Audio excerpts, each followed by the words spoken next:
à toutes et à tous, ma team Kiefer. Aujourd'hui, pour cette nouvelle vidéo, on se retrouve pour un concept spécifique. On va parler des hivers les plus froids en France de l'histoire. On va revenir sur ces événements de vagues de froid. On regardera également ce qu'il en est pour cette année. Mais on va regarder en effet les maximales et les minimales qui ont été atteintes en extrême dans ces hivers. Alors, par exemple, là on est sur la vague de froid de février 56, c'est la vague de froid qui était la plus rigoureuse jamais enregistrée sur le territoire depuis 1945. Donc en gros, si on regarde sur le 20e siècle, février 56, c'est le mois le plus froid. Au niveau des températures minimales extrêmes, on avait par exemple, donc là on alterne entre la vague de froid de 2012 qui est la dernière qui a été enregistrée sur le territoire français, vraiment notable, et donc l'hiver février 56 qui est la référence avec moins 22 à Strasbourg, moins 19 à Clermont-Ferrand. 2012 avait été pas mal en février avec moins 8 à Paris ou encore moins 15 à Clermont-Ferrand. Donc février 56, comme on l'a dit, c'est la plus grosse vague de froid en France qui a jamais été connue. Pourquoi? Parce que depuis le début des relevés en 1900, on n'avait jamais enregistré des températures aussi faibles sur le territoire, que ce soit pour la température minimale, c'est-à-dire la nuit, et maximale, le maximal en journée. Le maximum. C'était une vague de froid dévastatrice, brutale et durable. Entre le 31 janvier et le 1er février 56, le quart nord-est du pays voit le mercure chuter de 18 à 20 degrés. C'est-à-dire qu'on atteint par exemple les moins 28 degrés au moins égal ou encore les moins 32,9 au pic du midi à 2860 mètres d'altitude. C'est quand même assez impressionnant. Il y avait eu notamment à Saint-Tropez 70 cm de neige, ce qui est énorme, hein, ce qui arrive plus du tout de nos jours. 80 cm à Bordeaux, c'est tout simplement des records extrêmes. Donc la dernière vague de froid en titre au 21e siècle, c'est février 2012, une vague de froid exceptionnelle qui a duré 13 jours du 1er au 13 février 2012, avec l'ensemble du pays qui a connu une vague de froid exceptionnelle. Ça a chuté le 2 février, et on a eu notamment le 4 février des températures entre moins 10 et moins 14 observées quotidiennement sur plusieurs régions. Voilà. Et en février 2018, un pic de froid. On appelle pas ça une vague de froid parce que c'est pas assez long, mais il y avait eu du 26 au 28, un petit coup de froid avec du moins 10 à moins 15 degrés.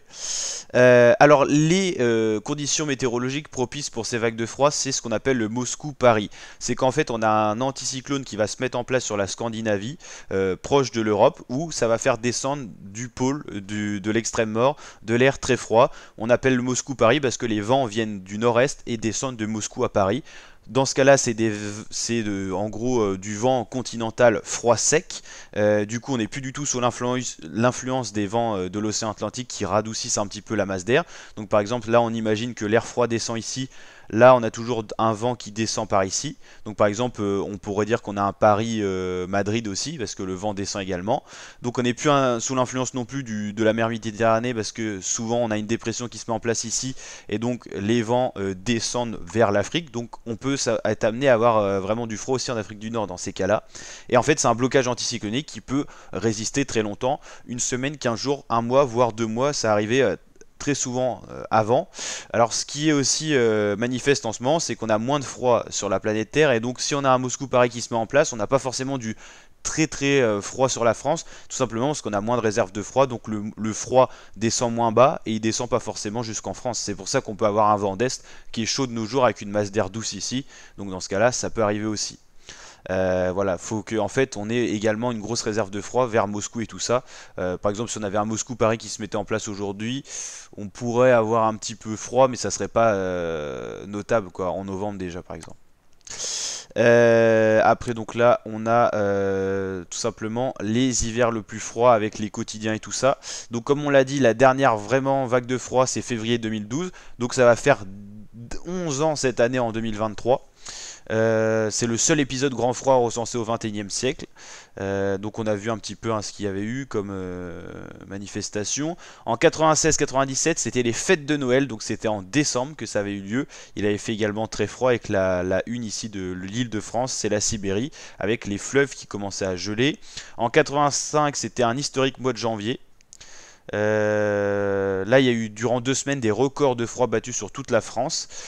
Pour vous donner des idées, on avait du moins 16,4 à Bordeaux, du moins 20 à Montauban ou des choses comme ça. 62-63, c'est le pire des hivers avec malgré qu'on ait quand même février 56 qui était le mois le plus froid jamais enregistré sur le territoire. L'hiver 63 a battu des records pendant pas mal de mois en fait, c'est pour ça qu'il est très froid.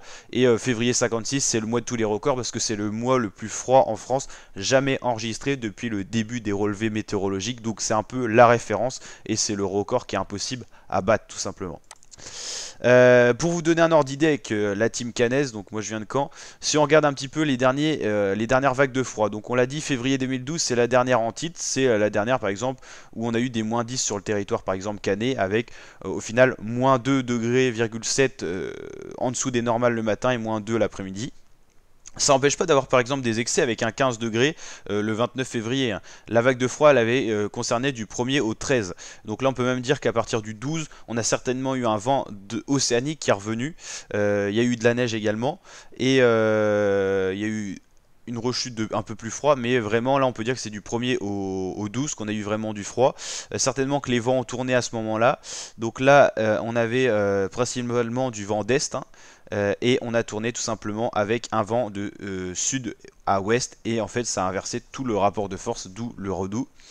Là si on s'intéresse à ce mois là c'était décembre 96 qui a été froid juste ici, hein, c'est ce qu'on parlait tout à l'heure.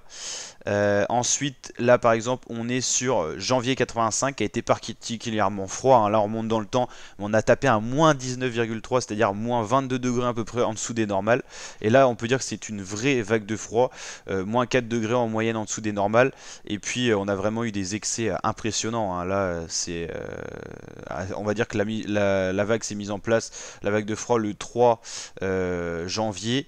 Elle a duré à peu près avec des moments d'intensification jusqu'au 20 à peu près, donc c'est énorme tout simplement. Après c'est pas pour ça que le mois d'après est forcément en dessous des normales aussi. On va regarder février 85 qui avait été ouais quand même assez froid, mais voilà, c'est pas forcément, par exemple on peut avoir un novembre-décembre doux et avoir un janvier-février froid, il n'y a pas de logique forcément. En 73 donc ça avait été assez froid également, mais pas tant que ça aussi au final ici. Et les températures les plus froides jamais observées, c'est février 56. Donc là, on n'a pas les relevés à Caen, mais à Paris, on les a. Avec voilà un mois entièrement froid. Voilà, il a fait 9 degrés au max, avec moins 10 en dessous des normales de saison et moins 8 là. C'est tout simplement exceptionnel. C'est des choses qui arrivent une fois dans un siècle. Février 56, c'est l'hiver du siècle, du 20e siècle. Donc au 21e siècle, on n'a jamais connu ça. Peut-être qu'on le connaîtra parce que malgré qu'il y ait le réchauffement et le dérèglement climatique, on peut être amené à des excès avec par exemple des températures plus froides en France qu'au pôle ou des choses comme ça. C'est un gros dérèglement. Donc on peut être amené à avoir des choses comme ça, mais un février 56, ça sera très compliqué à battre parce qu'à cette époque-là, il y avait beaucoup plus de réservoirs de masse d'air froid.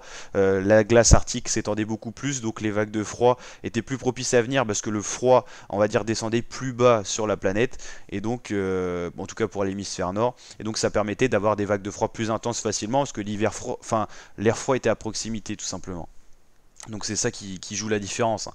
Par exemple, on va dire que dans les années 1950, par exemple en hiver, on avait peut-être ici la médiane des 0 degrés, c'est-à-dire qu'au-dessus de ça, il faisait toujours 0. Maintenant, il faut peut-être remonter à là, donc le temps que la vague descende et puisse arriver jusqu'à nos contrées, c'est beaucoup plus compliqué. Donc c'est aussi ça qui va jouer la différence en fait. Pour continuer un petit peu sur les hivers les plus froids en France, hein, c'est des images qu'on n'a plus beaucoup. Mais par exemple, si on regarde cette carte là, alors on va checker s'il y avait des bonnes infos sur Wikipédia. Les températures minimales très rigoureuses en janvier 85, c'est absolument incroyable. Hein. Là c'était en 2009, c'était beaucoup moins marqué. On voit bien qu'il y a la frontière est-ouest où la masse d'air froide était beaucoup plus à l'est qu'à l'ouest, que là c'était vraiment réparti partout sur le territoire, ce qui est impressionnant quoi. Ok. 1879, c'était extrêmement froid, c'est impressionnant là. Et c'est assez fou de voir ça parce que maintenant on est tout le temps dans le record des hivers doux. Ok. Ouais, on en a beaucoup. Ouais, maintenant on est plus dans le record mais inversé avec les hivers doux.